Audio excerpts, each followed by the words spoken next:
Let me see if I can do it this way. Okay, a little bit bigger. Okay, well, there we go. So welcome to Engage and Convert, the email and social media power play. We just don't have a PowerPoint play today, but this will work. That's one said. I'll introduce myself. So some of you already know me, met me at least virtually, one of our other classes, but I have been in the online space, as many of you know, for a million years here. Been in the wine industry for 21 years this year, but I do work with all types of business to consumer, business to business, and even business to government industries here that you see on the slides.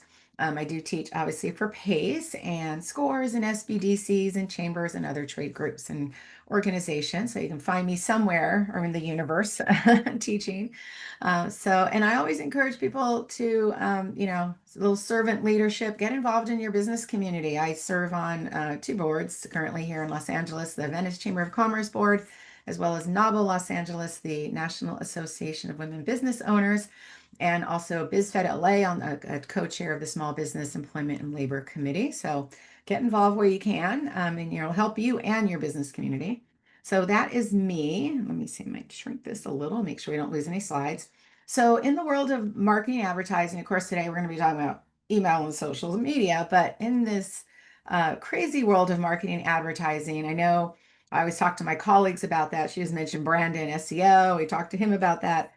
I know it can be confusing, right? To where do you spend your time and money? We all probably tell you a different answer, right? All in all this universe, whether it's social media, email, SEO, websites, of course, and in website, internet advertising, doing traditional TV, radio, billboards, networking, promotional products, public relations, right? Where do you go, right? To spend that time and money, right? So we'll talk about the social media and email aspects of that today as well. So I always say first, I teach a marketing plan class and teach marketing plan part for the entrepreneur training program for PACE. I always say have a plan in place, right? Have a full marketing plan, a full business plan, and know where your most importantly, know where your audience is before you spend the time and money chasing them down in the wrong places. So always have that plan. So social media and email, which is why we're here. All right. So what's the difference between the two? How do they compare to each other, right? So with social media, you can potentially reach more people, depends on the size of your list, right? And the size of your audiences on social media. On the email marketing side, you own the list. It's yours. If they provide you their information, that's yours to keep, right? And use. On social media, you don't really own the audience, right? Yes, they follow you, but you don't have a list. You don't have, you don't take them with you, right? They can just like users email people can unsubscribe, they can unfollow you, so you could lose them that way. The deliverability rate much different, right? So email marketing, you send out an email, let's just say you have a thousand emails, you're gonna 97% are going to get it in their inbox, right? About average, anywhere 90+% are deliverable. The rest are bounces, bad addresses or maybe some technical difficulty with the sending. But with social media in comparison, right, especially something like Facebook, where you might have about a 2% average organic reach, right? Even if you had 1,000 followers, just like your 1,000 size email, your reach for them is on about 2% because you're competing against a lot of other content, right? Especially Facebook has the lowest organic reach because you have other friends, you have your pages you like, you have groups that you're in, and advertising. So the algorithm has dropped way low for organic reach especially on Facebook, where you're that audience. So you have a better chance of your audience seeing your content in their inbox, right, than in their news feed. Right. So, can include a longer form content, of course. You can make your emails as long as you want. I wouldn't recommend them being, a tome. But compared to social media, right, it's short, right? Short attention span theater going on there. LinkedIn is a little bit longer, but generally it's going to be short. People are just quickly looking at pictures and reading your content, but short and sweet. And most importantly, the best return on investment of any marketing tool out there is email marketing. It says here, it's like for every $1 spent, there's an average of $36 to $44 return on investment. Hasn't changed for years. It's been that same number. I think I'm trying to think. The Advertising Institute has put that out every year. It hasn't changed. Not going. We're not going anywhere with social with email. Social media. It is harder to see an impact across the social media or multiple channels, I should say, the ROI. But generally, it's been tracked about half. So about $18 to $20 ROI on any social media, organic or paid or otherwise. There's nothing that comes anywhere close to it. I don't know if I have that slide in this presentation where I show you the comparison of Wi-Fi marketing as an example, or sorry, Wi-Fi, text marketing, SMS marketing is about $11 return on investment. Internet ads, banner ads, about $2 return on investment. So definitely email marketing is the way to go. Not to stop social media. We like both, but just in comparison, you want to weigh heavily on email marketing if you can, if you have a list. All right, so it's a little bit about social media, the who, where, what, and when. So I'll give you a few stats here. So this is general social media users worldwide, right? There's no breakdown of age groups or anything else, male, female, just users across the globe, right? Facebook is still number one, over 3 billion users. YouTube surpassed Instagram as the second biggest platform. So you see here Instagram, TikTok, LinkedIn, Reddit, Telegram, etc. X and Pinterest as well. You can see where those numbers are currently. And the reasons that we use social media, kind of starting at the bottom, is the biggest one, kind of have this little upside down. So keeping in touch with friends and family is our primary use of social media. Like that, fill in spare time. I wish I had spare time to fill. Reading news stories, right, and so on and so forth. Goes up the top. Now it's kind of in the middle. I'm trying to find out where it is here on the slide. Finding inspiration for things to do and buy, kind of right there in the middle. So we don't come here necessarily to shop, but we do come here for definitely getting, it's a social network. And just one second, I'm gonna make sure I have my chat and Q&A up. Hold on one second. Let's get that out. It was kind of like not popping in the same screen since I'm doing this a little differently. And let me just grab Q&A.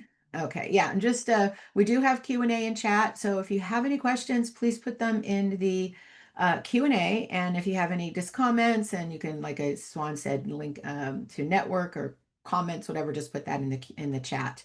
And I'm going to be monitoring both as well. Okay, and let's move on. Sorry again for this weird slide presentation. So who's using it by generation now? Okay, so if you look at, and this is as of this year, right? Gen Z, the Zillennials are 13 to 28. Gen Y, Millennials are 29 to 44. Gen X, or little group in the middle, 45 to 60. The youngest baby boomer just turned 61, big group. And then that silent, greatest generation, every golden generation above 79 plus. So going across these charts here, right? Little combination of Gen Z, millennials, etc. So across the board, it's definitely heavier on the younger side than it is on the older side. As you can see here, boomers and above are still hanging out on social media, just not as heavily as the younger crowd is. And when it comes to social media and really any of your marketing, I hear this all the time, right? I'll just have my daughter do it. She's great with Instagram and she can create killer TikToks or whatever. My son is great on YouTube. I'll just have him do the math. So I tell people, take your marketing as serious as you do your HR. Like I said, you wouldn't have your daughter because she's really social and great with people to be your HR manager, and you wouldn't have her be your accountant because she has straight A's in math.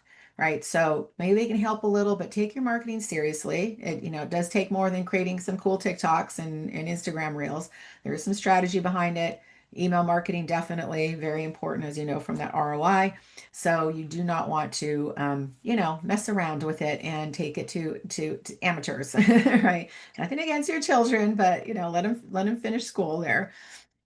So this is what we're going to cover today. We're talking a little bit more about email, social media, talk about fine-tuning your social profiles, creating those captivating content. We'll talk about building content, and we're going to share my content calendar with you that you'll get to download later. We'll send to you, and how to convert your social media followers into email subscribers. So this presentation is kind of co-presented as far as the content with Constant Contact, which is one of the email platforms out there. So I am a authorized local expert with Constant Contact and a partner with them. So just so you know, this particular presentation We'll focus on constant contacts features when it comes to email, social media, and everything they do. And at the end, you keep your phones out with your cameras ready because I'll have a couple QR codes with a gift from Constant Contact for you, as well as my own contact information via QR code. So stay tuned at the end for those coming up. So what are we talking about? Complete your social media profiles. Very important, right? To really take a look. Maybe some of you have set up your social media profiles years ago and haven't really looked at them and updated them, but you definitely wanted to improve them for credibility, definitely visibility, relevance, a first impression, right? We go there and things aren't filled out. Sometimes people think maybe you're not in business anymore, especially if you're not posting on a regular basis. Definitely consistency and getting that engagement. All right. So keeping everything nice and fresh. Definitely look at all of your profiles, complete the entire profile. This is a LinkedIn page, if you can see it. Add a professional profile picture. If we're talking you and LinkedIn, in particular with this one we're looking at, an eye-catching cover photo. So that's the banner behind the logo there. Leverage your business description and about areas. I don't dig too deep into this presentation, but I do have a LinkedIn Essentials class to talk about that. Leverage featured links on these platforms. So this will be specific to LinkedIn for anybody who's business to business on here. So let me go to the next slides. There we go. So your LinkedIn presence, I'm particularly talking about this one for B2B, some B2C as well. Some business to consumer can cross over, just depends.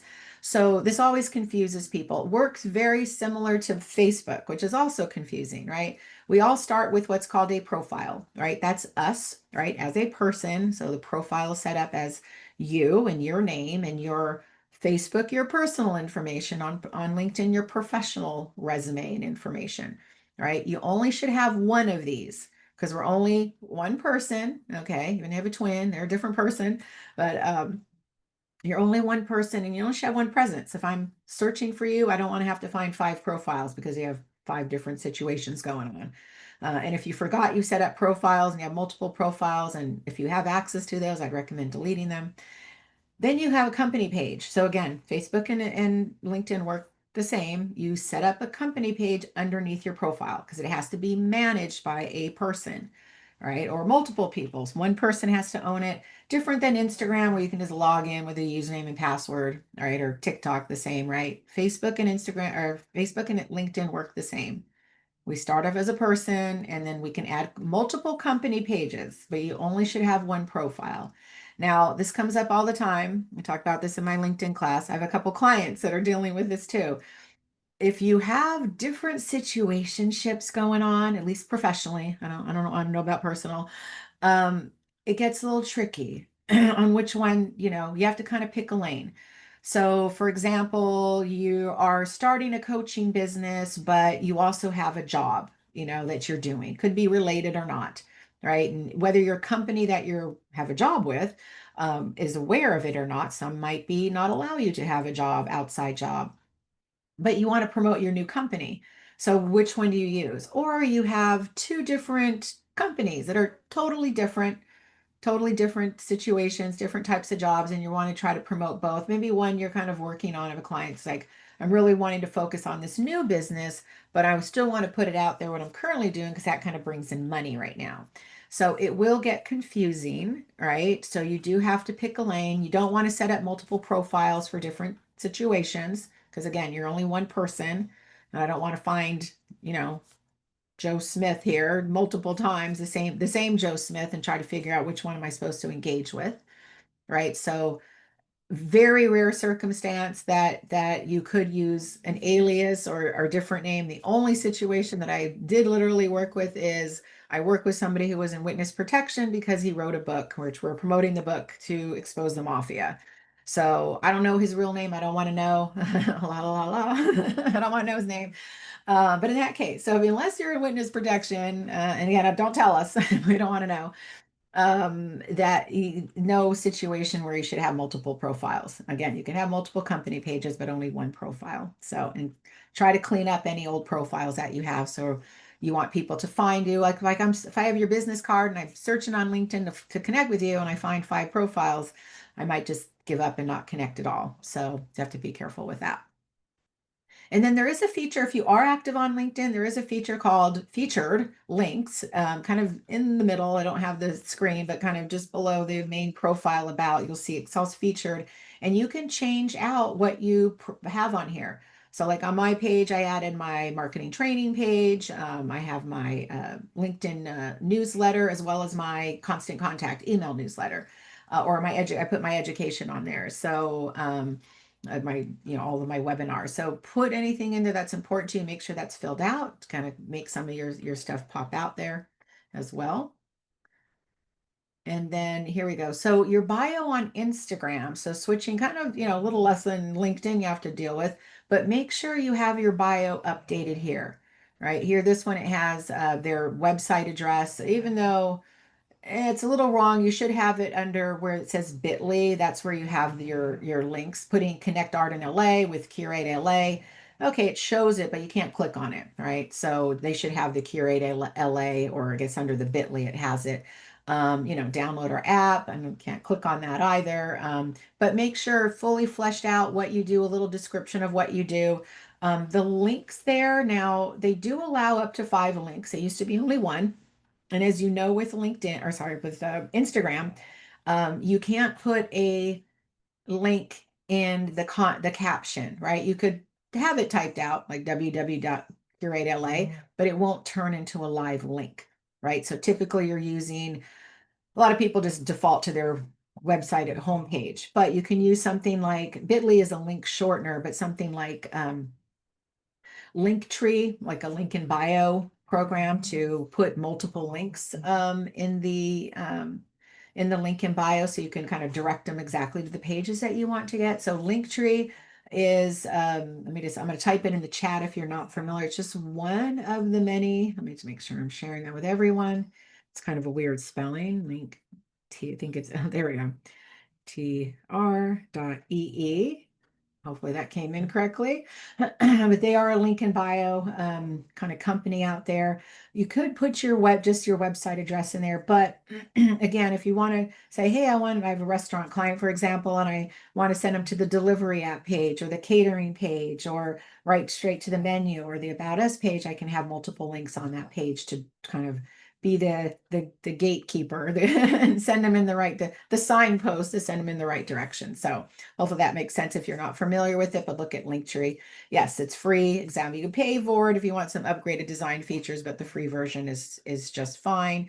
I've created a landing page on my own website that kind of replaces the Linktree type thing, and it has some direction pages to get people where they're going. So whatever works. So just make sure everything's filled out. Do you have a Facebook page? Make sure it's all updated. If you want to share your phone, your email, your website address, you have an about section in there. So all of the social media platforms, make sure that's all filled out and correct. And some of the things on Instagram, you can change on the desktop. Other things you might have to change on the mobile device. So they'll tell you like, oh, that, if you want to add a link, you have to change that on the mobile device. So just be prepared for that. Take a sip there. Okay, so content, right? It's all about content, right? All types of content, social media, email, blogs, your website, marketing materials. There's a lot of content that you have to generate, but it's kind of the purpose of marketing, right? Is to get your information out.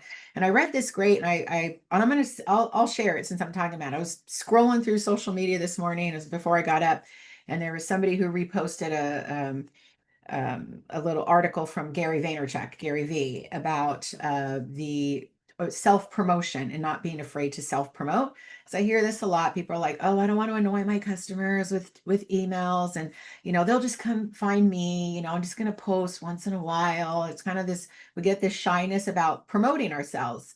And that's kind of, we have to, right? There's a lot of noise out there, a lot of content, a lot of things going on. And if we're not out there, right, they're not going to necessarily come build it, and they'll come.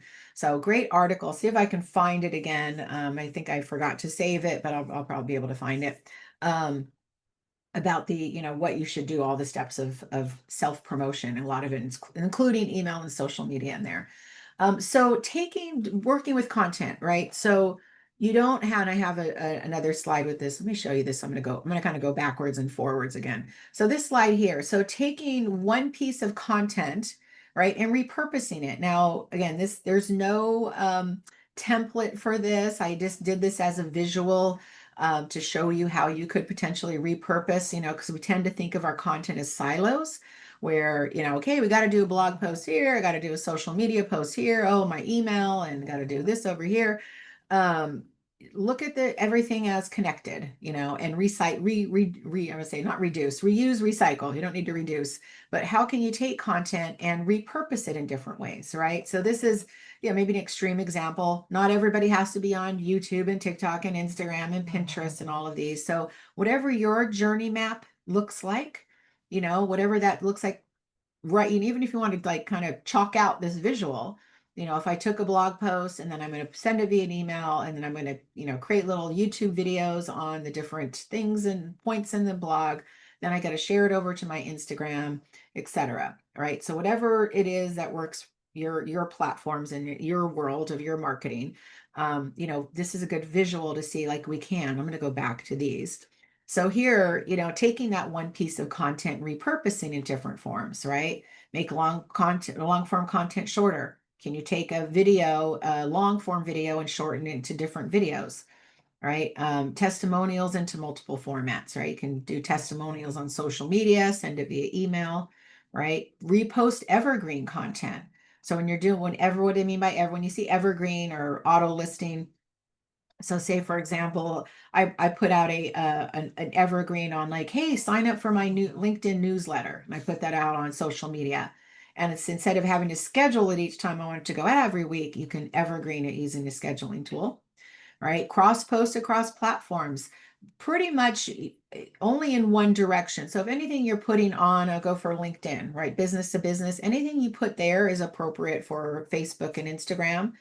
Right. So it's the other way around, right? Since LinkedIn is more business to business, there are things that might be a more personal nature that would not be appropriate over for LinkedIn.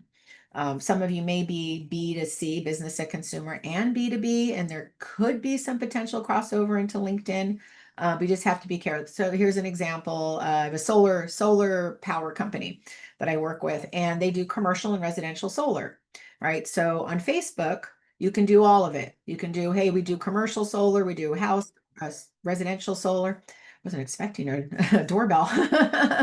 um, um, both of them. But on LinkedIn, I like, don't put your, hey, we'll do your house solar post. You want to do only the commercial solar, right? So again, you have to be careful. Some things do cross over like that. Another example where it wouldn't necessarily cross over, I had a hairstylist I was working with, and she said, well, I want to post over to LinkedIn. And just because my clientele are female executives, CEOs and et cetera. So I want to post over because that's where female executives would be easy to find. I'm like, well, not really.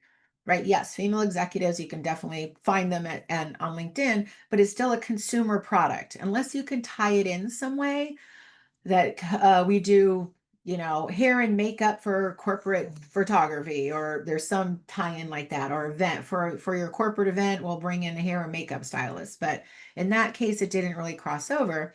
A better example would be, so I have a couple of clients that do food products, desserts, brownies, or cookies or cakes. So on Instagram and Facebook, right, it's all about anybody, hey, buy them for yourself, buy them for Christmas gifts, whatever, buy for corporate gifts. On LinkedIn, the only thing they talk about is corporate gifting. The holidays are coming up, give thank you gifts to your clients and holiday gifts. So again, that's the only time you just kind of split content, is making it appropriate for the platform. But generally you can um, repurpose content across the board without having to do too many changes to it. And again, use various forms of content to capture their attention. Short form videos, testimonials, maybe some live streams, carousel posts, which are multiple photos in one post, infographics, maybe polls and quizzes, right? There's a lot of different type of content out there. And I'll talk about the content pillars and content types here in a second when it comes to creating your calendar. So I'm going to skip by that. I just showed you that one. So content pillars and content types. Has anybody in the audience ever created their content pillars for their business? You just say yes in chat. I can't see the hand raise, I think, so don't do the hand raise. Anybody ever created or like, what the heck is she talking about? Right? What is this pillars thing she's talking about? Okay, so a lot of you don't know, familiar with it. So two different things here. All right, first thing I'll talk about the content types, these four buckets that you see here. So generally you want, whether it's social media, even email, etc., you want to cover these four buckets of content, right? Educational, inspirational, promotional, and interactive. And it should be mostly the three out of four. Promotional should be on about 10% of your content, right? So educational can, as you see here, can be how-to guides, FAQs, tutorials, industry insights, whatever education means to your business. Um, Inspirational, that could be success stories, motivational quotes, testimonials behind the scenes. Promotional, obviously, we're probably really good at that. Here's my product, here's my service, here's my product, here's my service, special offers, announcements, and then interactive. And that some of these might be more appropriate for social media. Interact, user-generated content, Q&A sessions, that might be social media, quizzes, polls, contests, etc. Now, those are your four buckets, but within that, you have what's called content pillars. And so it's exactly what it says here. They're the key topics or themes that your brand's content will revolve around. Right? They give that consistency, right, to your messaging with different themes or pillars. So think of it like, the Parthenon in Greece with the big marble pillars holding up what's left of the roof there. They're always there. They're holding that up steady, and they're consistent, right? So I'll show you some examples. Hopefully this will make sense with them. And then skip right there. So this again, I talk about that 70-20-10 rule. Most of it will be the other three and just a little bit of the promotional. So you can figure out that mix based on these, right? Perfect. Thanks, Swann. Appreciate it. Okay, so here's some examples, and these were pulled from ChatGPT. These are a couple of different clients I have. I just kind of put their information in. You could do it on the paid version, say, depending on your content and your website. You could say, here's my website address. Based on the content you have, I would like some, content pillars based on the four content types. And I'm going to share a prompt with you on the content calendar that you'll get so you can try this yourself. So you can do it where you're on the paid version. I use ChatGPT to do it. Paid version, you can put your website address and say, hey, I'm looking for content pillars based on the content types. On the free, you'd have to feed it information like, I need content pillars for business that helps business with company culture, leadership building skills, employee retention, and more. It'll spit out like 8 to 10 of them. I would say pick your four, maybe five strongest pillars that you can create content and have enough content for on a weekly basis, right? So if you're posting social media 4 to 5 times a week, right, you have four different pillars, maybe five, that you can use every week. The other ones they can call them sub pillars, right? You might have them once in a while, but they're not strong enough to be a full pillar of content. So for example, for this particular one, maybe I'm thinking about the four buckets. So I'm just going to kind of go random here, but maybe every week he does a one on leadership development, another one on employee attention, company update and services offered, because that's the promotional one, and maybe team building.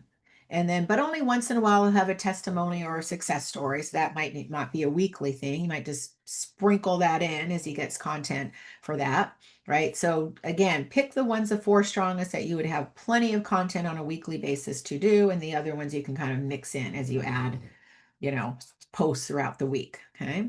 Some other examples here. So here's one for winery. I don't know if we have any wineries in the room here. Usually do. The four strongest ones would be, say, events and tastings, maybe wine education, promotional offers, and say pairings and recipes. And they sprinkle in once in a while sustainability practices and again, testimonials and reviews. Not enough for every week, but just adding it in as they have it. Okay. And here's for a travel agency, right? So it might pick travel tips and advice, travel deals and promotion, local culture and tradition, and destination spotlights. And again, the others will be kind of those sub pillars. Okay.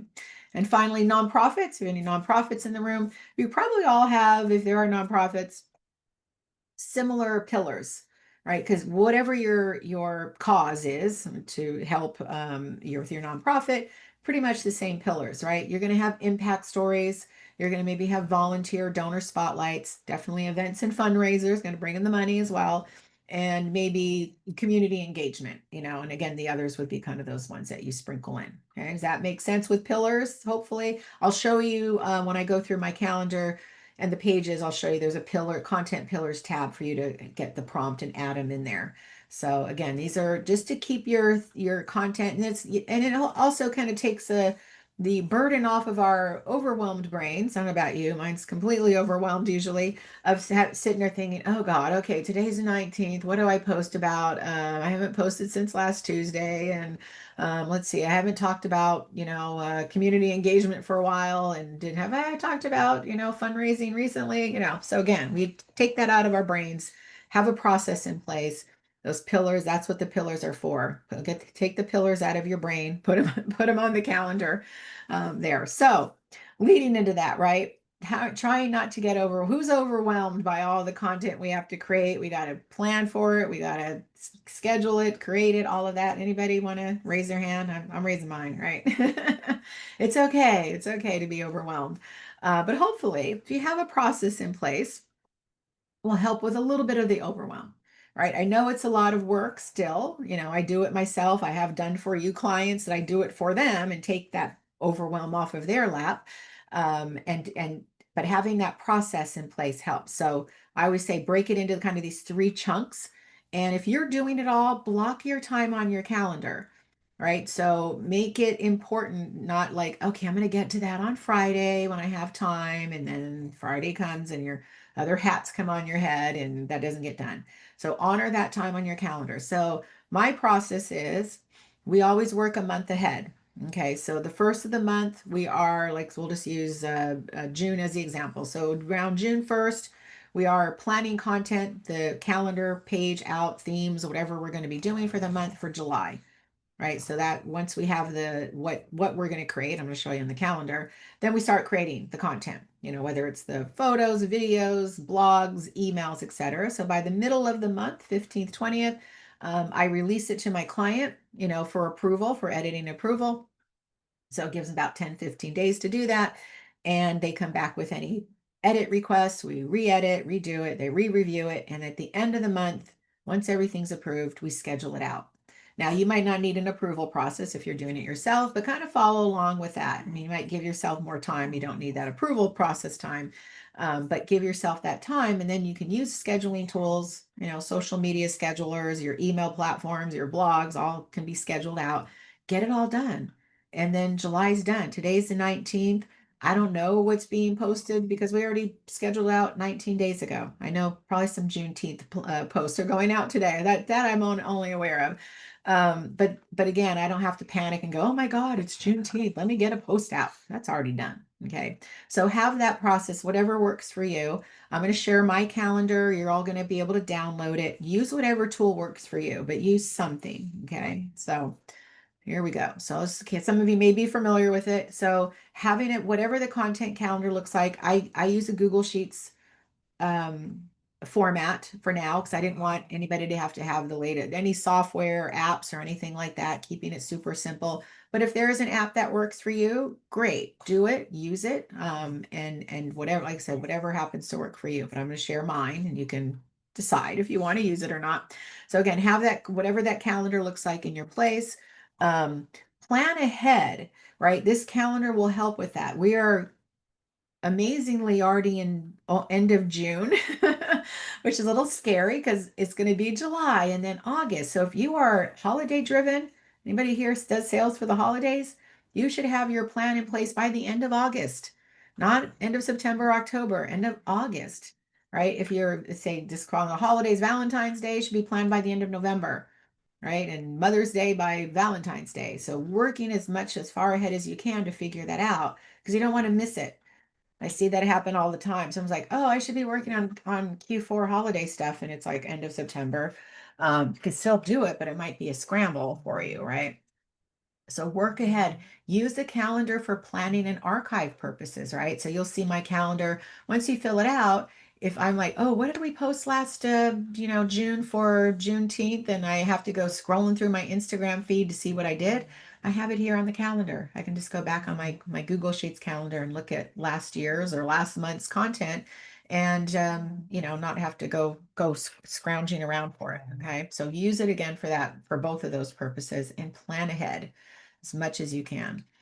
And then use tools like Canva. Everybody, you're using Canva to do all of your marketing materials. So your social media posts, your emails, pretty much everything, right? You can do. It's inexpensive. I would recommend, I don't own any stock, but they're Australian anyways. They pay for the pro version. It's a whopping $10 a month if you pay annually, or 15 if you pay monthly. Don't play around with the free version. Yes, it's free. You're gonna a whole bunch of features you're gonna miss out on. So well, to have one or two less lattes, or nowadays it's almost one latte for $15 or $10, but pay for it. It is worth your spend for your business. You'll find a lot of extra, a lot of new things they just launched as well. A lot of AI features, Canvas sheets they have, so you can create sheets there. I'm still playing with it to see if I can replace the Google Sheets with Canva Sheets, but that would require everybody having at least a Canva account, even the free one, in order to view it. So I might not go that way. So there's Canva. And then for social media, there's scheduling tools, right? I use Metrical. There's Buffer, Post Planner, Hootsuite, to Monday. There's the Later. There's a ton of them out there. They all have their pros and cons and what they do. I've landed on Metrical after using a bunch of other tools. I really was looking for a tool. This was, I think, maybe 2 years now, and I've been using them because I really needed a tool that had great analytic reports for my clients.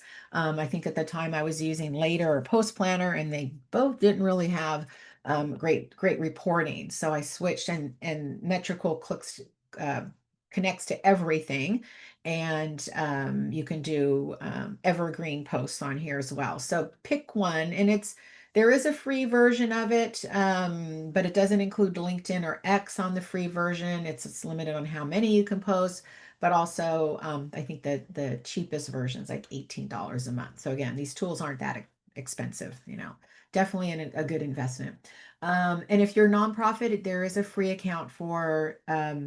I'm not sure about Metrical, but Canva definitely has a free, teachers and schools and nonprofits. So definitely check that out if you are a nonprofit.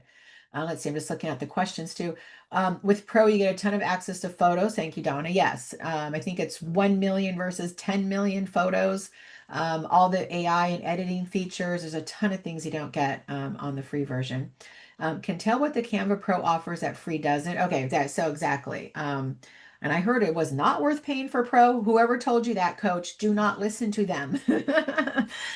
You do want to pay. It is totally worth paying, because you'll find you're going to get very frustrated using the free version, because there's going to be a lot of cool features. They're going to say, oh, here, upgrade to Pro for that.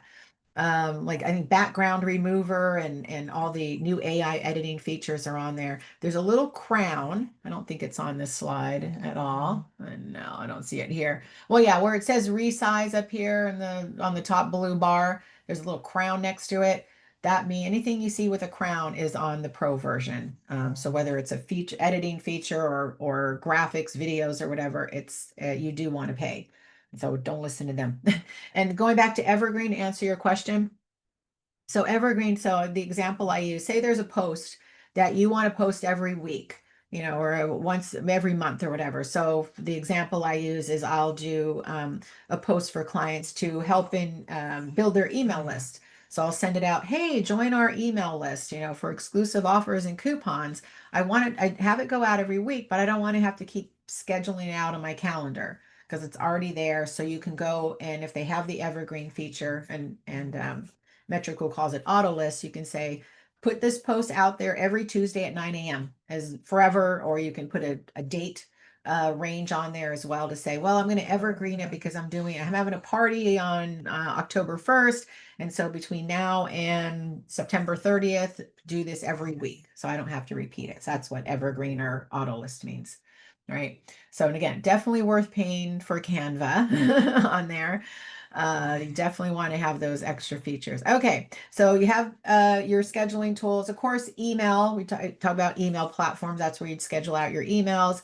If you're doing blog content, that would be through your website, and maybe even like LinkedIn newsletters. But again, social media, so definitely use the scheduling tools. If you are only on Facebook and Instagram, you can use Meta Business Suite to post to both at the same time. I don't think they have an evergreen feature with Meta, but you could use it to post so you don't have to go to Facebook and Instagram separately. That makes sense. So you just go log into your Meta Business Suite for that. Okay, so here's my calendar. These are I'm going to show you different tabs of the Google Sheets document, and I'm going to show you the calendar and how to use it. So the first one is some hashtag day suggestions for you. So the daily hashtag days like Motivation Monday and Wellness Wednesday, Foodie Friday. So I'll show you how to use those on the calendar.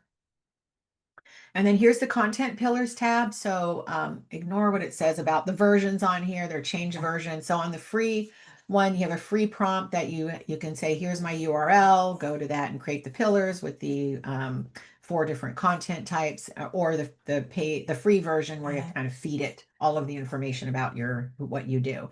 And then you can paste your content pillars here that were generated and then figure out your strongest pillars, sub pillars, etc. And then I'm going to ignore these slides because I don't have those anymore. Those are old pages that I had on there that are replaced now with the content pillars. Okay. And then you're also going to have a tab for each month called National Holidays. So all of the calendar pages we already have plugged in there. The national ones exactly that we have on there, like Mother's Day, Father's Day, Juneteenth today, it's a national holiday, Christmas, etc. But in addition, for additional content, I pulled these from nationaldaycalendar.com, I think calendar.com as well this year, and put them all in here. So use these for additional content, right? Have fun with them. Some might be related to your business. Some might be just to get an additional engagement from your audience. So I have a transportation logistics client, and there is a National Logistics Day, National Barcode Day, but we might use something like Bring Your Dog to Work Day because the owner has a pug, like I do. You hear them snorkeling under my desk right now. Or the dispatcher has a chihuahua. So we kind of make that fun for company culture. Get some engagement, ask a question like, hey, it's National Peanut Butter and Jelly Day. What's your favorite PB&J combo as a kid? So it can have fun with those. What I do is I will go through each month of the year. So right now you can go July through December, check all the boxes. Just go do a, quick glance through and just check like, yeah, I think I'd want to promote National Spaghetti Day or whatever, National English Toffee Day. Just check the boxes. But when you go back to do the next month, July, go back again and just double check that you got them. Now, nothing's going to magically appear on your calendar. I know some people ask me, like, I checked the boxes and nothing happened. Well, yeah, nothing's going to happen. You do have to bring them over onto the calendar. So this is just a quick check box for you to, glance at them and then bring them over. So I'll show you that as well. So you have those to play with. Hold on one second. I'm going to go to the Q&A as well, just to make sure. Okay. Let's see, I'm trying to make my Facebook public and can't now, but I can share my link. Is this possible to change? Yeah, there should be a setting, Paula, in how to make the Facebook public somewhere in the settings. I don't know where it is. They've made it so complicated now between Facebook and Meta Business Suite, but there should be a place to change that. You might just Google that, like, how do I make my Facebook page public? And it'll probably give you those instructions on how to do that. Okay, and let's see. Yeah, and you'll get anybody that someone asking to go look at a slide again, you'll get the slides and the recording again to revisit all of that. Okay, so and you will receive the recording and slides in this content calendar. Okay, so that's the holiday page. Now we're going to look at the actual calendar page. So this is for, say, business to consumer, and hopefully, I'll dig it. I don't know if I can make it a little bigger. Nope. Okay, that's it. So it's all filled out, of course, for this demo purposes, but when you see it, it's going to be relatively blank, except they'll have New Year's Day and MLK Day for January. So you can see it's color coded. We have holidays, whether it's the traditional or the fun ones there in red. We have green are events, orange is email campaigns, website blogs, baby blue, LinkedIn articles, darker blue. I'll show you that on the next version of the calendar. Social media posts, whether that's a graphic or a text post, are purple. Social media stories, so Instagram and Facebook stories are that turquoise, and pink is video content. So whether it's YouTube shorts, TikToks, Reels, etc., long form, it's just whatever video content you're creating. So what I do first when I, first look at the calendar, so when you guys first get it, is like I said, we're almost through June, so July through December, I go and mark all the holidays on those tabs, And then I will look at hashtag days that you might use and then plug those in. So in this case, for the skincare brand, we used Motivation Mondays and Wellness Wednesdays. Right now, I'll plug in, I'll copy paste them on every single Monday and Wednesday for the entire year. Might not use them, but at least you're kind of bookmarking them. So, like in this example for January, we didn't use them for the first 3 weeks because we already had other things that we were doing. But I'll at least plug those in. So you kind of like I said, bookmark them just in case. And then I will then plug in any events that you have that you want to promote. And hopefully you know far enough ahead to plug those in. Any holidays that you chose that you check the box on, you need to copy them on those days in here. Okay, so once you have all those kind of foundational things going on, then what you in blog. So if you're going to have a blog post, pick the day that you're going to post the blogs on there and put that on there.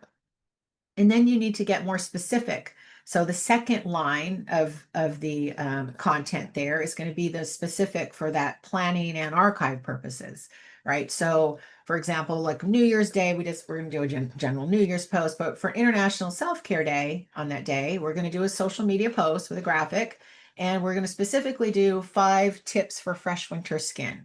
So now I know I got to go pull those 5 tips, create the graphic for that as well. Let's say, ask a question on the 8th, we want to put how many skincare products do you use? So I know what question we need to create. MLK Day, we're going to use the I had a dream quote. So again, get specific so you know what to plan. The Thursday, how to use a product video. I'm going to do the lavender face wash, the hyaluronic acid serum, etc. So you want to get specific. The Wellness Wednesday skincare tips. Again, we're going to do a post and a story. And we specifically put what we're going to post about. So hopefully that makes sense with social media, right? Lay it all out and be specific about it. And when it comes to email, we work a little bit differently. We're syncing everything up, but when we're creating and sending those emails and planning on the calendar, we work a little backwards. So what I mean by that is we figure out what do we have going on, which we have a lot going on this month, right? We have the farmers market. We have the January resolutions case sale. We have a blog post. We have a win a skincare trio contest and a sale on hyaluronic acid serum for National Hyaluronic Acid Day sale. That's a mouthful. So first thing is, we'll talk about the farmer's market, right? So that's on the 13th. So the last email is going to be the day before. And then again, working backwards, 4 to 6 weeks back, depending on how much time you have, 1 email every week going backwards. Okay. The January resolution sale, it's only 1 month. So the last email will be the last day of the month, final day, get it while you can. And then going backwards once a week until the beginning of the month. So on the second thing, right, will be the first one, right? The other ones are one-offs, like 1 email for the blog post, 1 email for that skincare trio contest, and 1 email for the sale on the hyaluronic acid to promote that day. So again, and then again, you're syncing up all the content. Now, if you are B2B, right, the calendar is exactly the same. You might use different types of content on here, but you can use the holidays and the posts and all that. And here you'll see the one addition is the LinkedIn article or LinkedIn newsletter. So if you are B2B, I post it on my website. I go to LinkedIn, I create it as a newsletter, blog or article. I will do a social media post to go to my other platforms to then drive the traffic to my website. And then I send it out via my email. So I'm hitting all the corners with my content. Everybody, if you're on everything with me, you'll see it 4 times, but chances are, if you're on my LinkedIn and you get my email, you may see one or the other, right? So it's important to sync everything up and hit all the places that you can with your content. So again, works exactly the same as the B2C. The next page on there is laying out your social media content. Now, I use this because it's for approval process for my clients, but also for archiving, right? So we lay out the captions, the hashtags, if we're going to have a link. We drop the images here. Now, the images, again, are not going to magically be scheduled from here. Again, it's for planning and approval process and then archive. What we're doing now also, so I should change out the slide, especially if we have video content, we can't really insert video content here, is we have a link to Canva to that particular document or video or whatever it is, so that if I have a client approving it, they can just go look at it in Canva and run the video on there. So whatever works for you. But I still drop the image here so they know, it matches up and we know what we're looking at here. So again, plan out all your social media content. And this is what I use when I'm scheduling. So once everything is approved, or if it's my own content, I will just go have Metricool open on one tab, this open on another tab, and I'll just copy, paste, upload image, schedule, move on to the next one. In about, depending on how many posts you have, hour and a half, I have everything scheduled out and done by the end of the month. And then it's just going to run for the next month. And I'm planning the next month after that.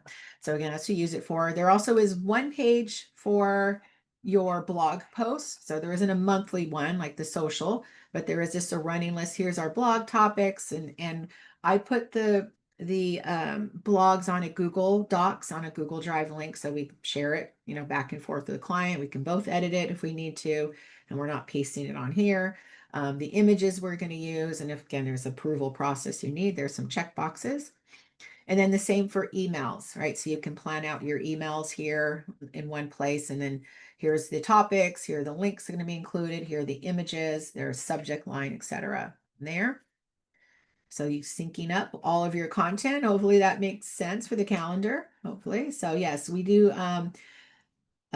Yes, this calendar, Cindy, is going to be sent to you. A link to it will be sent with the recording and slides. So you'll be able to access it and edit it and have your own copy of it. So there we go. Hold on. The chat keeps popping open and taking over the whole screen. There we go. Some new thing that goes on there. Okay, and again, kind of talking about not everything has to be new to each channel. So in email, maybe do a different graphic, but it can be the same content. So on email, we're going to send it out 5 things every first-time home buyer should know. We also are going to send out, kind of like I showed you, we're syncing up all of our content, and then you can send it out on social media as well. And so the framework for social posts. So going back to that. So generally kind of break it down this way, right? We have a hook, right? Want to grab attention, a relatable problem or opportunity, a problem they may face, right? How you solve the problem, and a call to action. What is it that you want them to do, right? I know Dave there, his lunch and learns. So we'll go over and show you examples of what that looks like, right? And I kind of do it, if you've attended my marketing class, I kind of talk, not social media posts, when we talk about yourself, your pitch, or I call it the hand raise message, right? Generally, it's like I talk about, who do you serve? Who are your customers? What is their problem? What is your solution, right? How do you solve it? And what is the outcome? Now it's different with this because, it's not an outcome, it's a call to action, but kind of similar. You can see that as well. So let's look at some examples here. Okay, so here's a business to business. Did you know that 85% of small businesses overpay on their taxes every year? Oh, really? Is that me? Right? The hook, grab them in. Problem with constant changes in tax laws. Excuse me. Constant changes in tax laws. It's easy to miss out on deductions or make costly mistakes that add up quickly. Solution, our team recently helped a local business, giving a case study kind of thing, call to action, want to uncover more marketing tax saving strategies. Join our newsletter for exclusive tips, case studies, and insights, etc. That's a good hook. Here's one for a nonprofit. Did you know that over 6 million animals enter shelters every year, but only half of them find forever homes? That's sad, right? Problem, too many animals get overlooked. Solution, with our help, we've rescued and rehomed all these animals. Call to action, you want to help, be part of the solution, subscribe to our newsletter. I would say maybe donate would be a strong one too, but okay, we'll start them subscribing, reel them in, and then you can start, dialing for dollars, so to speak. Here's an e-commerce retail brand. What's more fun than cozying up with the family and matching holiday pajamas? That hook anybody? Finding the perfect set for everyone can be stressful. Hopefully not ever. Solution, the sizes from babies to adults. We got all the sizes. Call to action. Subscribe to our newsletter. Again, this is constant contact. So they encourage you to subscribe to the newsletter rather than go purchase them, right? You want to build your email list up, and you can build your list up through social media, right? So encourage both. There we go. And then how to find more ideas on social media, right? So you can create content, say versus curate. Look at competitors. I mean, you don't want to steal their content, but see kind of what their themes that they're doing, what's going on out there. You can see what resonates in group pages, not necessarily you're not posting in the group. So if you're on Facebook groups, even LinkedIn, if you're doing B2B, you can see what are the topics people are talking about. Are there things that, in industries that you're in or industries you want to break into and work with? What's being talked about? Can you create content around that? So if they're talking about like going back to here we go. Let's just go back to this as an example. Let's say you're in a group and business owners are talking about, oh my God, I'm just paying so much in taxes, and I don't know what's going on. And you say, oh, hey, did you know, create a social media post. Did you know that 85% of small businesses overpay their taxes every year? Right. So you're kind of tying that in is what they mean by kind of looking through the groups, but not necessarily posting, depends on the group. So going back here, so using AI, right? So a lot of us use whatever it's ChatGPT. Constant Contact has AI tools in there now. A lot of the email platforms do. Social media platforms have them. So Google, Gemini, Trends, there's a bunch of them here, right? Um, Content generator and campaign builder and Constant Contact, as it mentions there. So use it, but just, a starting point perhaps, right? Because it might not give you exactly what is appropriate for your business. It might seem a little too AI generated, might be a little not your voice or vision. You can always train it to do that, but you do want to be careful with the content that's created. It does hallucinate sometimes. Be very careful. If I have it pulling quotes into statistics, I ask for it because I have the paid version. I ask for it to supply um, the links to the citations, and I go look at the citations to make sure, was it real or did they make that up? Did it hallucinate? Right. So you have to be careful with whatever AI tool that you use. It's kind of similar, right? So dedicate time to comment on other people's posts, right? So especially I'd say important on LinkedIn, but they do reward you because it shows you're paying attention, right? It shows that you have something to say. And of course, also too, other people will see your content, especially I always talk to LinkedIn because I'm B2B, but be a thought leader, as well. Share your expertise, on there. Be careful though about I wouldn't necessarily go to a competitor and start, adding in my own flavor or driving traffic to me. Like, well, this is how I would do it. You should come see me. Right. I don't mind if I'm a marketing expert and somebody's talking about a marketing topic and say I have a colleague, local colleague, she has a social media business, she might post something up and I go, oh, Jen, that is so smart, on that. I totally agree on that, but not necessarily trying to take over, to be careful as a competitor to do that and not steal their thunder, so to speak, in their business. So, but again, it's important to kind of do both. Obviously, work on your own comments, right?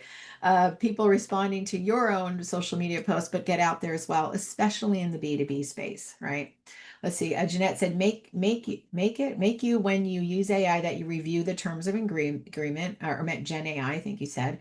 Let's see, Carlos. So I didn't see. I'm not seeing the hand raises because of my weird screen situation. So if you have anything, just drop it in the chat or the Q&A. Sorry about that. Are you talking? Are you taking live questions? Oh, yeah, it's all going to be via since we're in a webinar format. It's all just Q&A or chat, not live questions, unfortunately. So, but I appreciate that. To put the questions in the Q&A if you have any. Let's see, do we have, yeah, I already answered that. Just looking here before I go any further.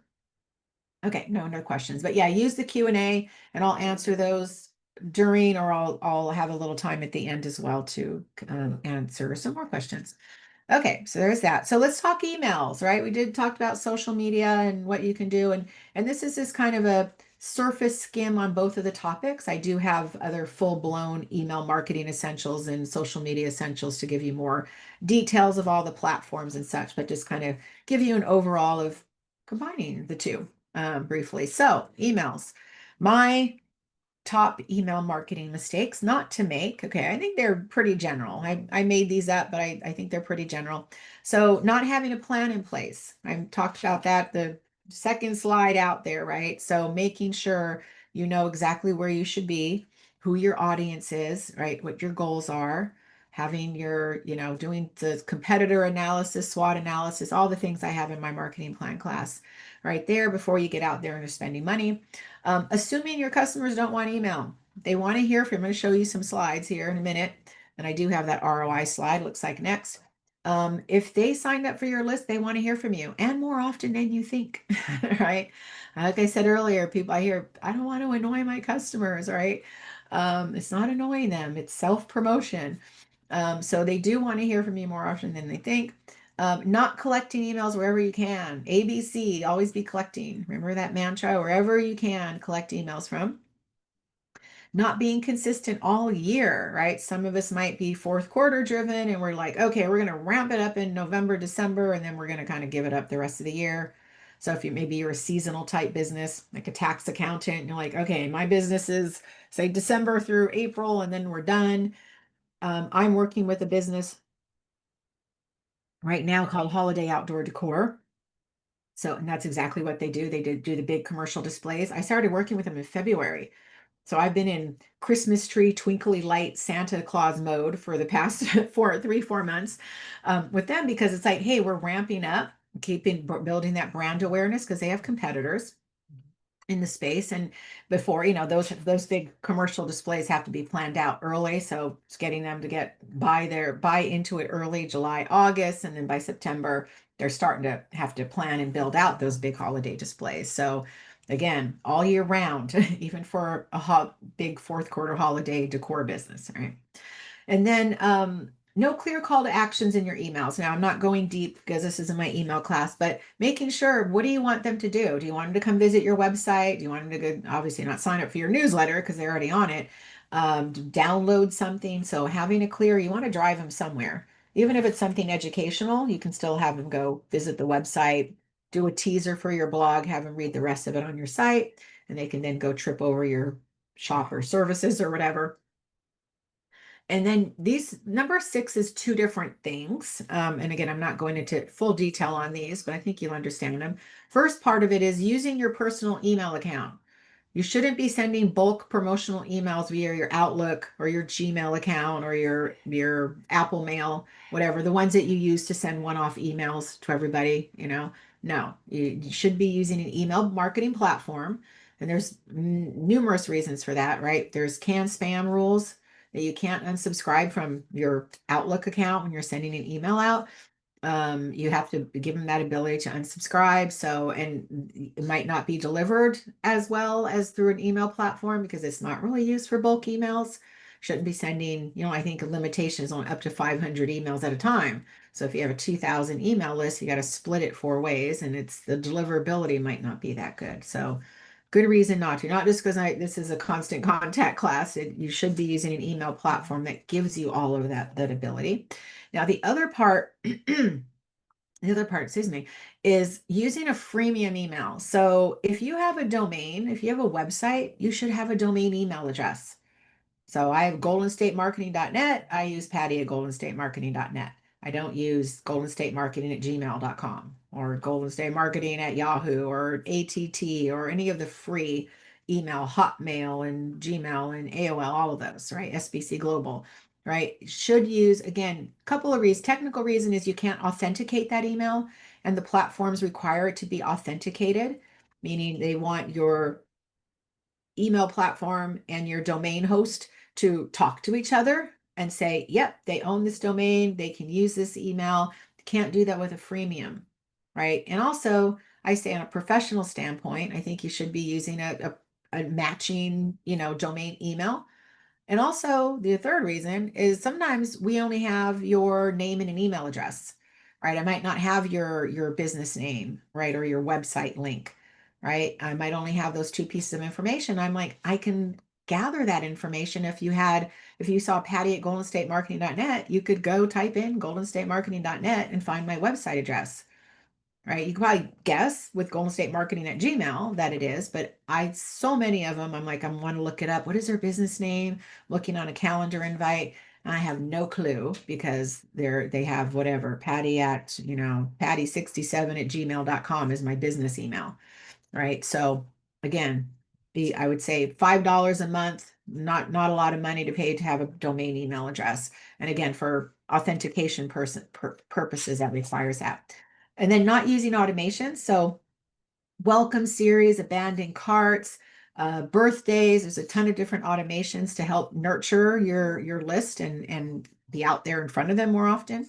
Not looking at statistics. So looking under the hood, right? For email, we're looking at open rates, click rates, conversion rates, meaning did they do the thing you wanted them to do, make the purchase, download the thing, whatever that's call to action is. And then not, oh, thank you for sharing the canned spam rules there. Somebody, thanks, Veronica.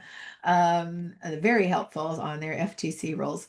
Again, looking at statistics, not segmenting. So if you have a big enough list and maybe different people for different situations that you have. So let's use winery as example. Maybe you segment it people who purchase red wine and people who purchase white wine.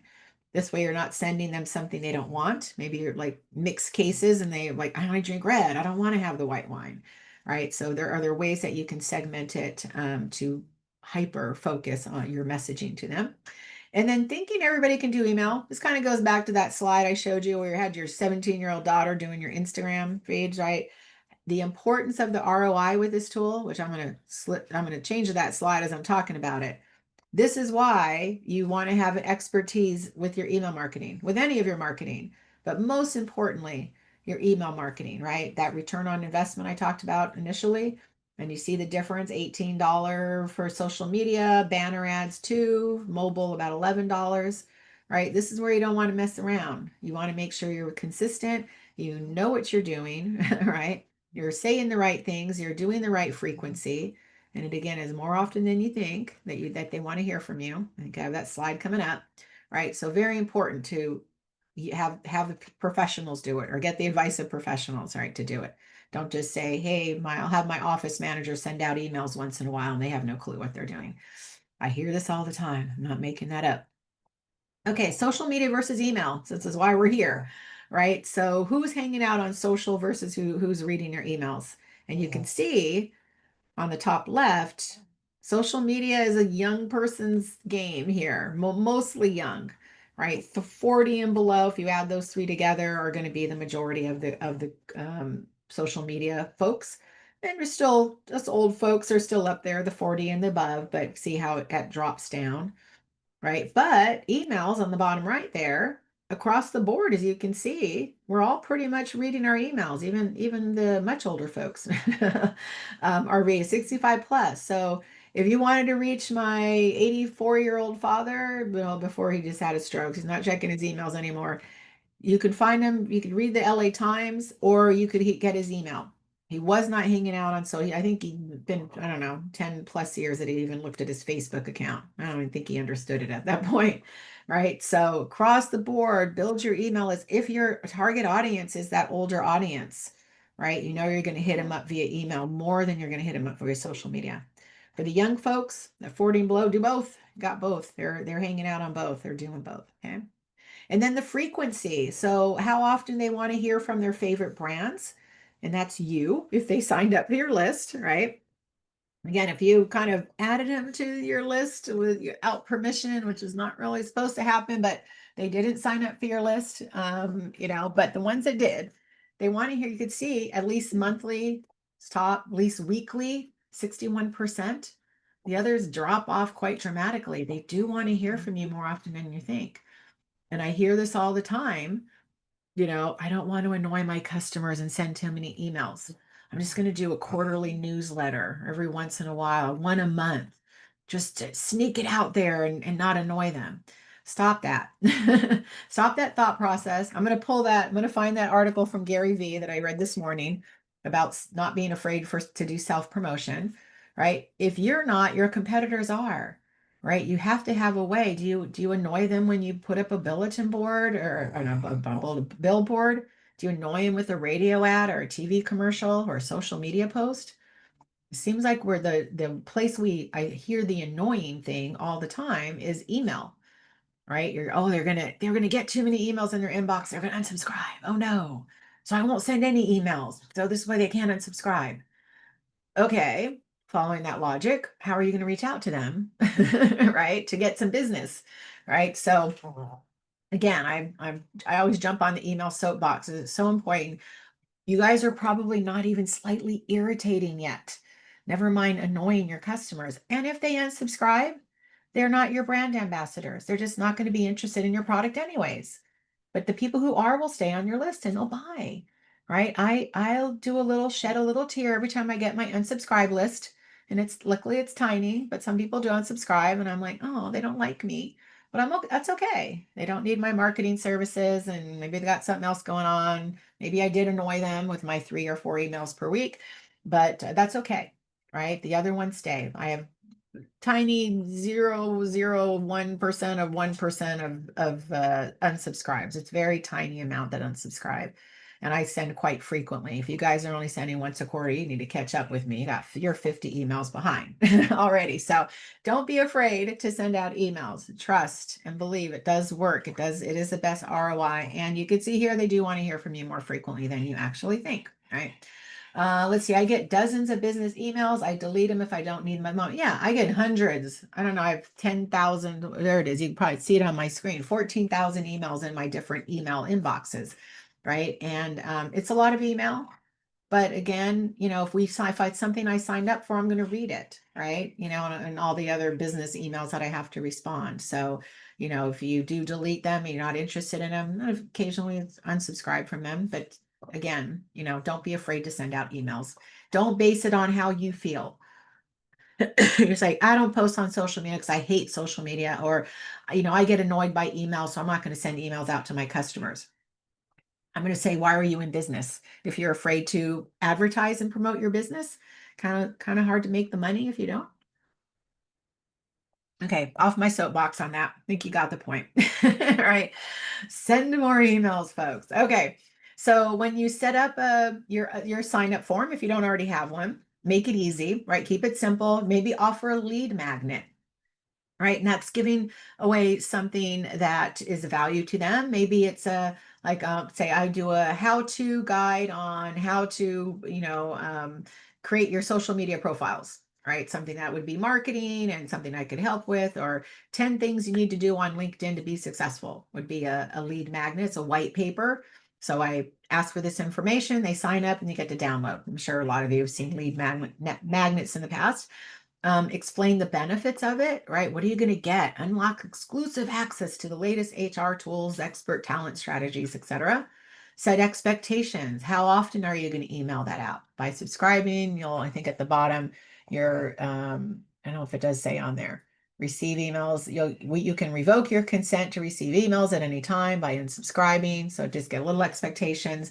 Consider collecting phones as well. You might want to do text marketing, which you can do through Constant Contact, right? Deliver on your promise. What are you going to send? How often? If you do put like, I'm only sending you out weekly, whatever that is, right? Okay, make it very clear.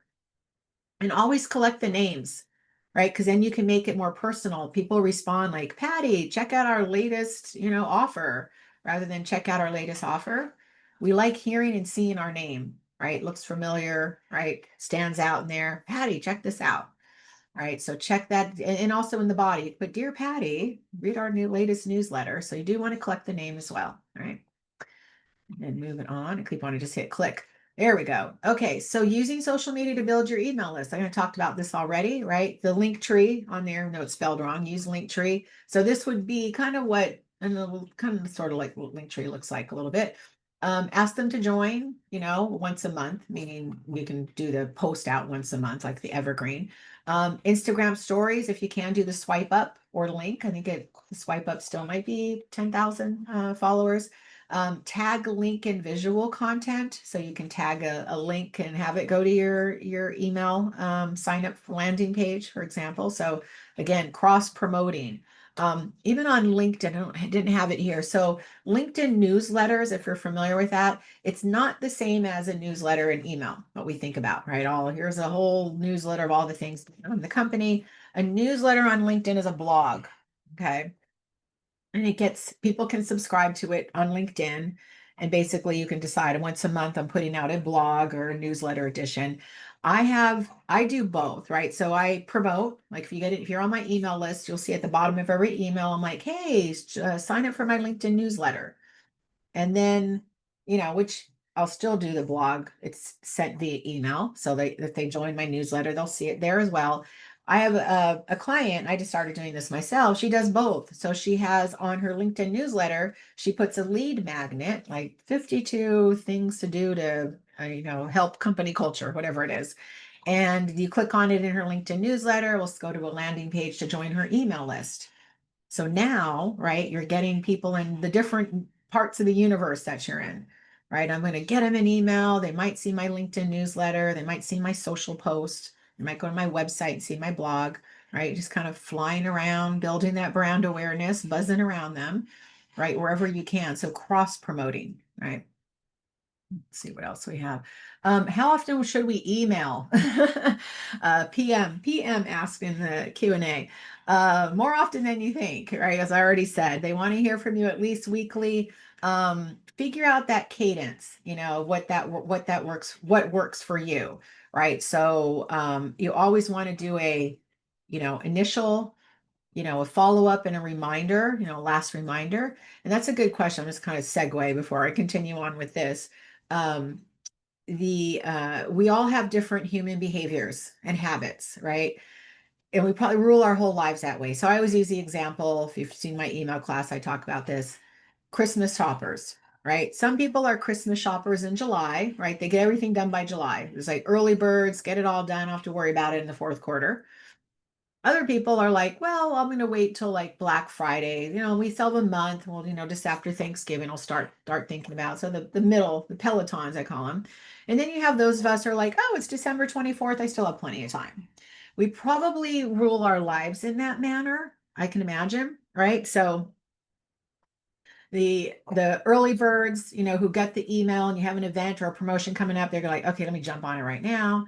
Those middle ones are like, okay, yeah, this is kind of a few weeks left. That's good. I'm going to see. And then the ones who are last minute are like, oh, the class is today.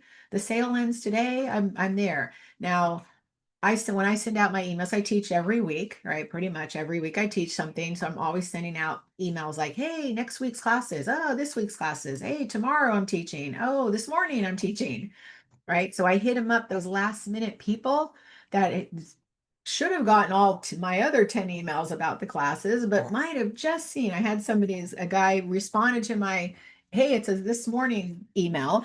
And he said, hey, would you mind sending this out like a little earlier so I have time to plan? As I scratched my head, I'm like, wow, did he not see the other 10 emails? The one yesterday, the one a few days ago, the one last week? Why did he only see the one that was this morning? Maybe he's a December 24th Christmas shopper, right? And that's how you probably do everything at the last minute. And somewhere, did all the others go to spam, or did he just, his brain didn't catch on until it said today, show up in 2 hours, right? So work with those behaviors, right? If you have something to do, but with that frequency and recency, right? Because we all are going to be different. I might miss the one newsletter you send out that had that special offer, right? Or that thing, hey, this is coming up next month. And I'm like, personally, I'm probably a Christmas shopper on December 24th kind of person. I might wait till the very last minute to make that commitment, even if it's like, hey, unless I'm like, it's going to sell out, could be false scarcity too, right? So the fear of missing out. But yeah, so frequency, at least the once a week is okay because a lot of people want to hear from you that more often. So good question on that. Okay, so I'm going to keep on trucking. Good questions here. So engage when they're most engaged, right? So send an automated, I talked about this a minute ago, send an automated welcome email. So there are automations that you can do with all of the different platforms, including Constant Contact, welcome to the community, maybe fulfilling your incentive. That'd be like your lead magnet, or maybe a coupon that you offer them. Set the expectation for the frequency and the type of content special offers you're going to get. Tease upcoming content to build that anticipation. So whatever the automations that you do. Let's say I was talking to a customer yesterday about they have a birthday, it's a restaurant, they have a birthday promotion. So if you go to the restaurant, they have QR codes on the table and saying, hey, if you sign up for our list, you're going to get, there's a free appetizer or dessert for your birthday. And so they were just doing that. They weren't sending anything out. They said, I think just, hey, come on in within 30 days of your birthday and you can get the free item. But no follow-up, right? So they could do welcome to the birthday club. And then, depends on how the automation works. Either send it on their birthday, which is typical happy birthday. It's your birthday and you have 30 days to come in. Yeah, it might not be in the birthday month, depending on how you can do the automations. I said, well, my birthday is May 31st. So if you send on my birthday, my time to use it would be in June, right? Or the person on May 1st would be May. So whatever that time frame is, set that up, and then a reminder, maybe, 2 weeks later, send in, hey, don't forget to come in and use your birthday thing. We had talked about too. He's like, well, we have it set for like a week after your birthday. And then some people have come in like 3 weeks later and said, hey, it's my birthday, it just passed. And I'm like, does it matter? I mean, they're coming in. Are they only coming in for the free appetizer alone? No, they're coming in with other people. They're buying dinner and drinks and things. Let them use it later, as long as they're not coming in every month and going, hey, my birthday was, I have a birthday every month. But even then, it's like, okay, they keep getting the free appetizer. They're probably spending a lot more money. So, anyways, that's what you use the uh, automations to help nurture those leads and get them to come in and spend that money, right? So, how often should I send? I guess I answered this a little early. Again, consider the audience and expectations that you're set already. You can look at also, this is from Constant Contact, you can look and see when are they opening and clicking on your email, right? So you could see here, if I send it on, Tuesday, August 6th, for example, and I send it out at 4 in the morning, and I see, well, people are open at 9 o'clock in the morning, 1:30. The email platforms have they know the algorithms when people open up your emails, right? You can even set it, I think on the paid versions usually of things, they'll say, well, you can have us choose for you, and they'll base it on their algorithm. They know when people are going to be most engaged with it and opening it. Generally within the first hour or so of sending it is going to be your highest open times for it, and then it starts dropping off from there. So sending it at the proper time when you know your audience would be, checking their emails and looking, you can test that. Generally, I don't know if I have that slide in here. Generally, Monday through Wednesday, 9 a.m. to noon are your highest open and engagement times for emails to send out, but test it. Test different times to see, maybe your audience is more responsive on Friday afternoons. Weekends tend to be low across the board, but it might be, try it. I've done some emails, I do B2B. I've done some emails on a Sunday just to see, like, for my upcoming classes. And I do have opens and clicks on it, but I know, like, I market to all of you entrepreneurs, and a lot of us, are working on the weekend. So I have a higher chance than maybe consumers, that might be off having fun on a weekend while we're working, right? So quick ways to increase your sharing power and grow your list, right? Give them a sneak peek, share your email on social, allow them to share your email. So make sure you have, I do on there, you have social sharing and social following. This is social sharing. So at the top of the email, you could see, help us spread the word about this event. I put, I think I put spread the word and share the love, and you can have it share it to their Facebook, their Instagram, whatever they want to share it to. And then the social follow buttons are at the bottom. That's different. That's like, follow me on Facebook, follow me on Instagram, whatever, join me, connect with me on LinkedIn. So those are different. So add those social sharing options. And then, so to amp up your social media and email, so focus on storytelling with your content, of course. Stay active on social media, right? You don't want to drop off social media, mess up the algorithms and disappear, for any length of time. You want to stay consistent with all of your marketing, right? So there's leverage AI to gather ideas and beat writer's block, have it help you with that, can help you write that content. And then bunch of things to do. Get big marketing results for your small business. So definitely tools you can use. There are integrations. This is for Constant Contact. It does integrate with Canva, Eventbrite, maybe Google Ads if you want to do that. I think Donor Perfect, that's for obviously nonprofits and fundraisers.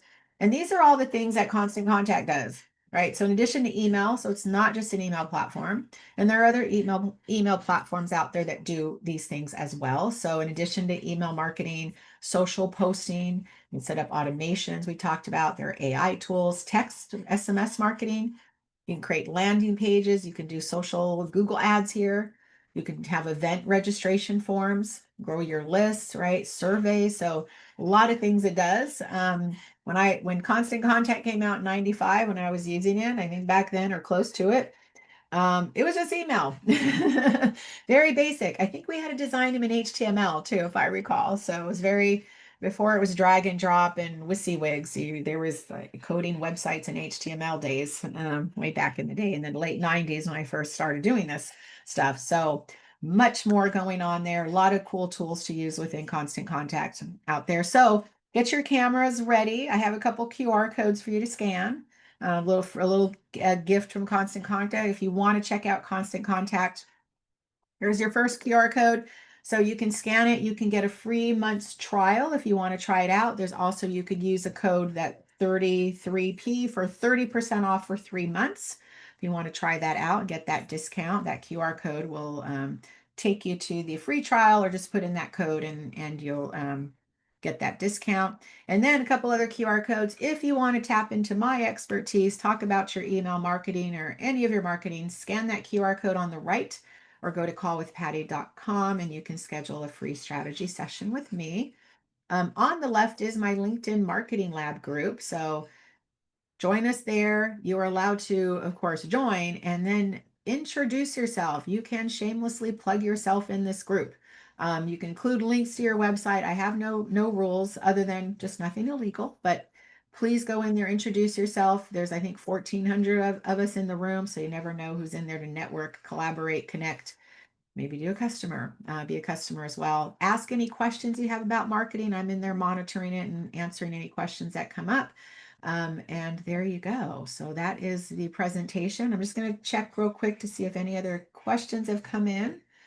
And let's see, I'm going to start with email every other week and see how it goes. Okay, Gail's, she's just dipping a toe, a little like maybe an ankle. Gail's going ankle deep. All right. Oh, can you go back a slide? Do you want this slide, Coach? This one here with the QR code? Or not sure which one. If you want me to go back further, I can. Let's see. How do you decide which email marketing website, oops, hold on, and subscriber form tool to use, since there are so many? Well, Constant Contact. In a Constant Contact presentation, I don't talk about Constant Contact, but there are others. And I would say, just at a top level, right? To me, they're kind of apples to apples. I've used many of the tools: MailChimp, Constant, Active Campaign, Klaviyo, SendGrid. There's a ton, right? So I always say in my email class, don't pick on price, right? A lot of people just say, well, let me find the free or cheap ones, right? This is an important tool, right? That ROI is very important. So pick the one that meets your needs.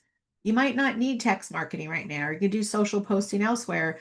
You just need an email tool, but maybe you want to grow into it, and it has those, does it integrate with any other software that you would, like Canva or anything else to make it easier? Shopify, does it connect to your Shopify account, right? So looking at that, does it have customer service that you could easily get to, right? So that was a big thing between MailChimp and Constant Contact for years, like, because MailChimp had a free account, there was like, you didn't really get customer service. You could text, you could chat with them.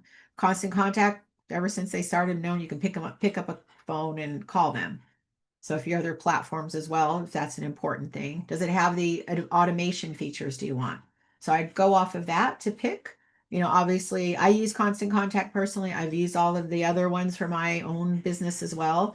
And again, they function again the same. They're going to send out an email, and they might have other different bells and whistles on how they do things. But again, I go with the tool that has been consistent for me, and it has all these other features that I may use, like the landing pages or event registration pages. So that's how I would pick. Let's see, does Constant Contact function as a CRM? If not, what CRM does it talk to? So it's not really a CRM. People think, well, I throw in all my email addresses in here. CRM function would be, have all of their contact information on there and all the different ways you contact them. So good CRM. So for example, I use one and I'm going to do outreach. Somebody signed up for a strategy session and then they said, hey, I want a proposal. And then I'm going to do some other follow-up with it. So that's a little different. I wouldn't really say it's a CRM. It's an email marketing platform. Maybe something like HubSpot would be more of a marketing CRM, and it sends emails, but it does other things. So it wouldn't necessarily be a CRM. on there. It should have to check and see if it connects to some of the CRMs, which one, because I know that changes on which one does. But you can go if you log in, create an account on Constant Contact, and then you can go to the integration section to see what it connects to. And also, too, there's something, if you're not familiar with Zapier, that's Zapier, there's a lot of zaps you can create to bridge or integrate things that aren't directly integrated as well. Same with any other email platform. Someone said, I heard Kit is good. Not familiar, like Convert Kit or Kit, I haven't heard of. There's a lot of them out there. I mean, since I started in the game, I don't know, there was two or three that were out there that were known and popular. Now there's probably, I don't know, 20, 30 plus that are email platforms. How do you decide which email marketing website? Oh, I think that's one I just answered and subscriber tool to use. That's the one I just talked about. I think, is there any other in the Q&A? I think that's all I see. If there's any other questions, you can drop them in the chat.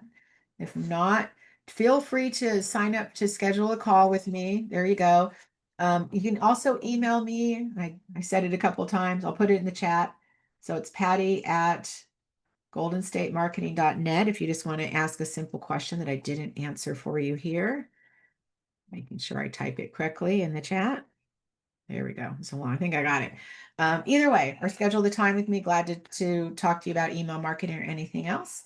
And I think that's it. So I will pass it back to Pace to say goodbye and wrap up and give you a little few minutes of your time back this afternoon. Thank you. Oh, okay. Thank you, Patty. And uh, I'm not a marketing expert, but I do know that some of these plans, like they give you like a free trial, like some of these, they give you a free trial, and I Mhm. think they're monthly. So I think it gives them an opportunity to just get their feet wet, I think. Yes. I was gonna say, can you confirm that? But yeah, Yes. Yeah. So this slide I'm showing now, there is oh, okay. a free month trial, or you can also use the 30% off for 3 months off of whatever plan you choose to their program. So either one Yeah. Yeah. works. So if you want to shop around and check out different platforms, they do give you that opportunity. So I just wanted to, you know, provide that tip. Yep. Um, oh, wait a minute. There is a question. Do you have business social media? Like, Yeah, so if you click on the QR, where not click, scan that QR code and go to my website, goldenstatemarketing.net, you'll see my links at the bottom. So I'm most active on LinkedIn. So if you join me there, feel free to connect with me on LinkedIn as well. And I am on Facebook and Instagram, but it's usually the stuff I do on LinkedIn. So that's where I'm most active on social media. But thank you for asking. So any other questions? If not, grab me yeah. somewhere offline here on these options. I'm happy to answer any other questions. So Okay. you. So thank you, Patty. And I mean, if we can give you a virtual round of applause, I think it's Yeah. more than worthy. You were just really great as always. I enjoy sitting in your presentations, not just as a host or co-host, but also as just a regular attendee and learner. But I do want to remind everyone this, I believe this is an 8-part series. So the next part will be July 17th. So please join us again. And then also please invite, other fellow business owners who could benefit from this type of content. I think all business owners can, very few are not online or learning to be online. At the very minimum, have one way for businesses to be able to access them. But of course, Patty offers multiple ways to do it and doing it effectively. I love her data-based, Mhm. results-driven strategy that she uses. It's very at the core of trying to get you results and ultimately, of course, as a for-profit business, get you profits and give you sales. So thank you, Patty, for doing that every single time. And thank you, everyone, for joining us today. As Patty said, she will create a link with all the assets, which includes the slides.